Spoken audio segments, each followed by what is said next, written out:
شوف المنظر. طبينا الغابة ورجعنا لكم بفلوج جديد. طبعا انتم شفتوا الجزء الاول فوق الجبل وشفنا الكهف ونزلنا جوا وسوينا ريوق. بهاي الجزء راح نسوي مشاوي ونرجيله وترتيبات، وبعدين نسوي لكم جولة اذا الدنيا صارت ليل. بعد نشوف شنو راح نسوي. شوف راح نسوي القعدة مالتنا هنا وراح نسوي نار. شوف هذا النهر.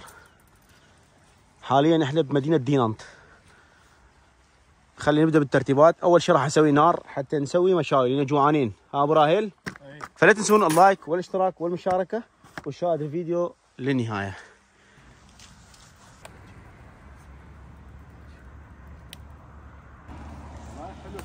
طبعا هسه سوينا النار. احلى شيء لقينا هنا واحد مسوي لنا هاي، بس شيل هسه ما نحتاج. من نسوي شاي نحتاجه. شوف لكم شوي المكان مثل ما تشوفون هناك كله يعني مثل غابات طريق. ولا الكراسي. اي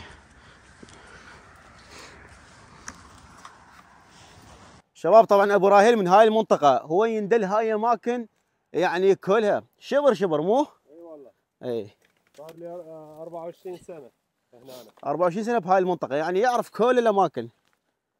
اي لا يجيني واحد يقول لي